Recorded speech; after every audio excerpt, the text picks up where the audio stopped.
I'm Jennifer Alexander, and I'm a Library Dean's Fellow.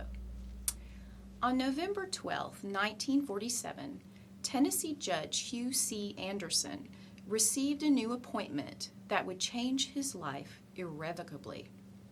He was appointed presiding judge of Military Tribunal 3A in Nürnberg, Germany, better known as the Krupp case.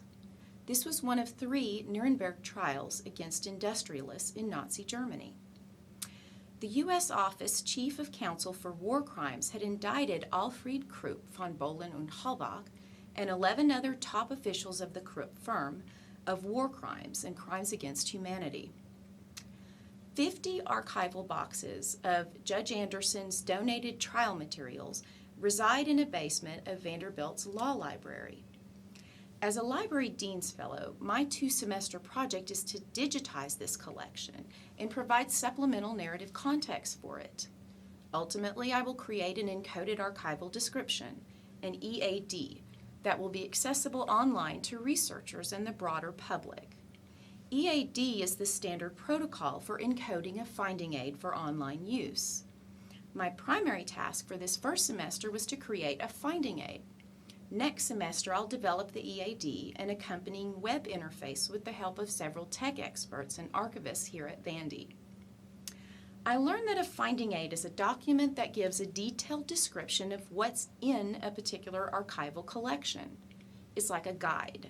So here's a glimpse of the finding aid I developed.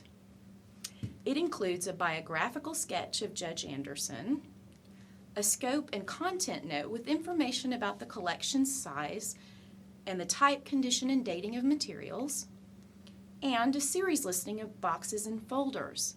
That's the detailed list of what's actually in the collection. Creating the finding aid was far more time-intensive than I anticipated because it entailed going through every page of every folder of every box, and 50 boxes is a lot of boxes.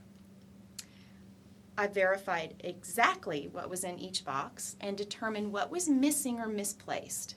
I also made minor corrections and additions to many of the folder labels and removed brass staples and clips that were almost 70 years old. For me, the greatest challenge was resisting the temptation to read what I was cataloging. Just the trial transcript itself was over 13,000 pages, and that's only 14 of 50 boxes. If I had allowed myself to stop and read the materials while I was working in the archives, I wouldn't have finished the finding aid this semester.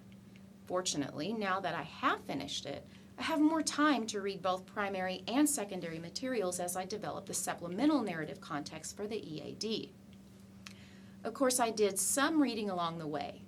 I'll close with 3 examples of what I learned when I did. What struck me first was the testimony and cross-examination of a young Jewish woman named Elizabeth Roth. She described her living and working conditions at one of the many Krupp factories. Malnutrition, hard labor carrying bricks, extreme sleep deprivation, physical abuse, and working without shoes in the snow. At times, she said, she wished a bomb from an air raid would just fall on her.